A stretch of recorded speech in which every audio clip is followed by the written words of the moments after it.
수요일에 기다려지는 순서죠. 사진 속 제주 다시 보기 고경대 작가 나와 계십니다. 안녕하세요. 네, 안녕하세요.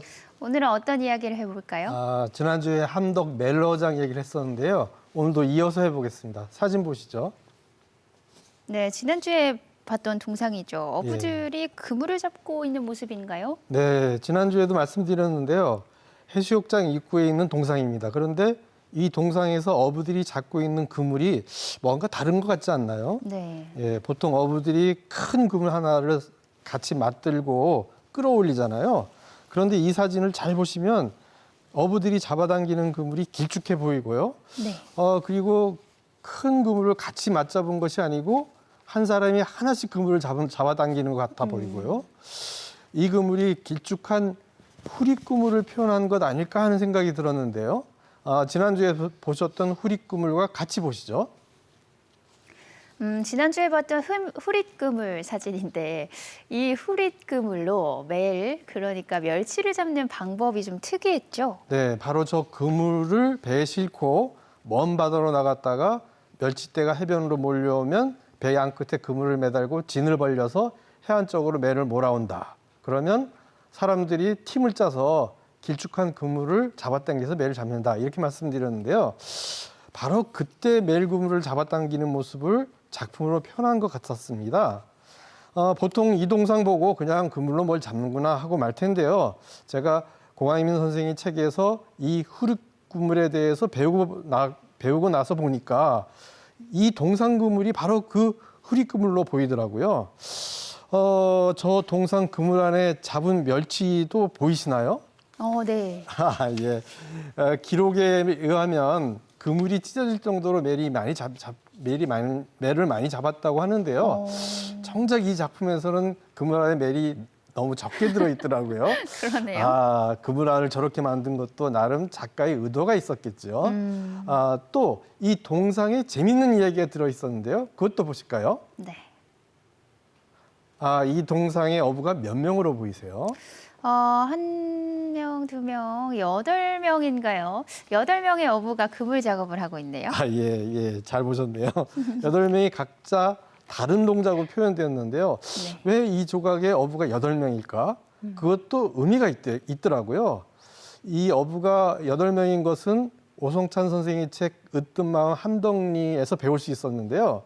그러니까 매일 들어올 때 마을 사람들이 각자 소속된 적군 팀이 있어서 네. 팀이 있다고 말씀드렸는데 그런 조직이 함덕에 8개가 있었다고 하더라고요. 그래서 그 이름을 팔선진이라고 불렀다는데요. 네. 그렇다면 저 조각상 어부가 8명인 것도 이 팔선진의 마을계를 의미하는 건 아닐까 이런 생각이 들었고요. 바로 또 보니까 이 팔선진을 기리는 시설이 있더라고요. 그것도 같이 보실까요? 팔선진이라고 쓰여 있는데 배 모양 같기도 하고요. 글자 밑으로 멸치를 그려놓은 건가요? 네, 맞습니다. 멸치가 그려져 있는데요. 이 기념비는 해수욕장 입구에 어부들 동상 옆에 있었는데 이 기념비에 이렇게 써 있더라고요. 팔선진 기념비.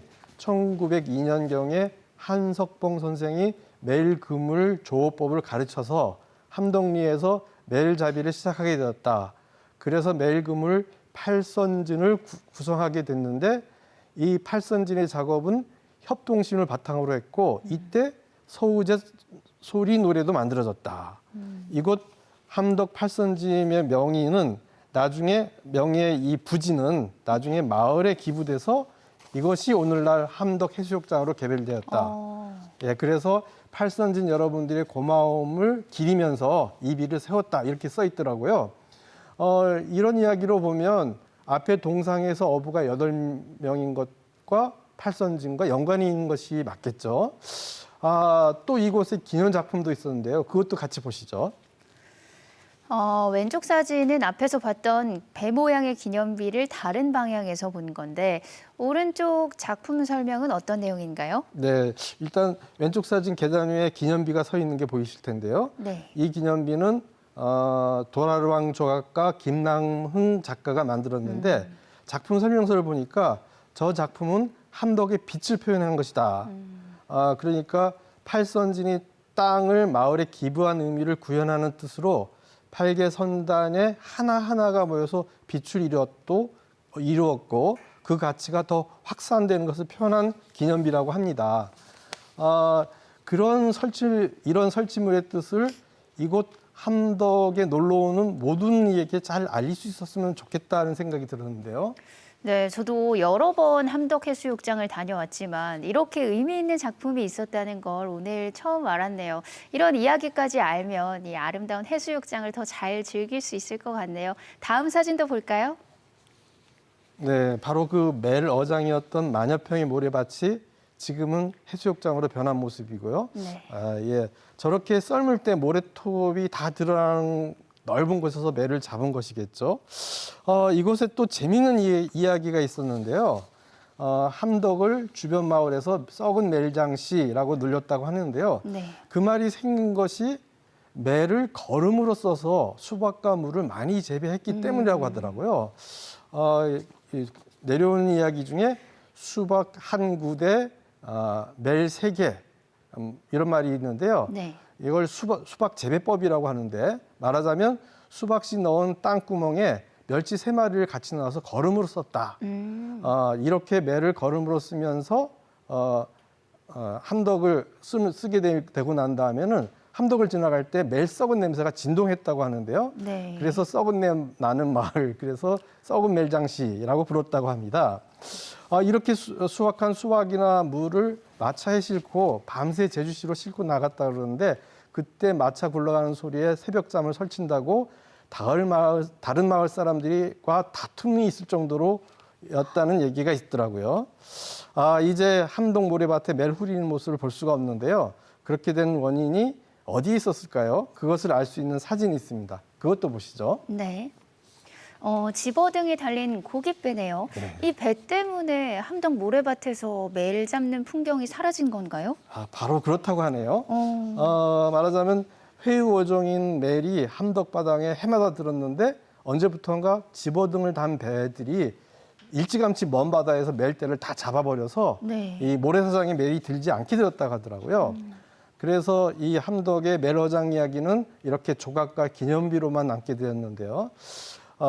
해수욕장 모래밭이 큰 멜 어장이었다. 멜을 잡으면 그걸 밑거름으로 수박을 재배했다.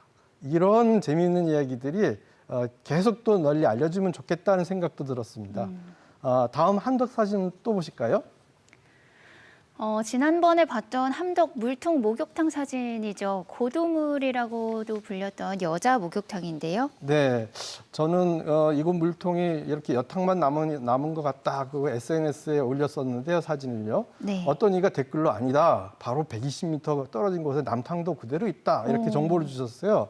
그래서 곧바로 함덕에 가서 여탕 주변에 고도물 남탕도 찍어왔는데요. 그것도 같이 보시죠. 오른쪽 사진이 고도물 남탕인데 보통 남탕, 여탕이 가까운 곳에 있던데 여기는 많이 떨어져 있네요. 예, 여탕에서 도로 건너서 120m쯤 가니까 남탕도 있더라고요. 네. 이 남탕, 여탕 두 사진을 보시면 바로 붙어 있는 게 아니고 떨어져 있었는데요. 이 두 영촌수 물통 주변에 집들이 많이 들어선 게 보이실 텐데요. 옛날에도 저렇게 마을 안에 물통들이 있었나? 이곳 물통의 옛날 모습은 어땠을까가 궁금해지더라고요. 네. 그래서 1969년 이곳 항공 사진을 살펴봤는데요. 보니까 50여 년 전에 이곳을 알 수 있었어요. 항공 사진도 보실까요? 빨간 동그라미가 물통을 표시한 것 같은데 예. 두 물통이 길 건너에 마주보고 있는 건가요? 네, 그때도 길 하나를 사이에 두고 있었는데요. 그런데 이 물통 주변을 잘 보시면 지금처럼 큰 도로 곁에 집이 있지는 않았더라고요. 이 부분을 확대하고 지금 모습도 같이 비교해 봤는데요. 이것도 보시죠. 예전에 비해서 물통 근처에 집과 도로가 빼곡하게 들어선 게 보이네요. 예, 보시면 50년 전에는 앞쪽에 그 습지가 있었는데 그곳이 다 포장이 돼서 네. 주요한 함덕의 주요한 메인 도로가 됐습니다. 함덕해수욕장의 큰 멜 어장이었다는 이야기는 지금은 볼 수 없어서 참 인상적입니다. 옛 모습을 지켜가는 마을 분들의 노력이 앞으로 많은 분들에게 전해지기를 바랍니다. 오늘도 재미있는 사진 소개 고맙습니다. 네, 고맙습니다.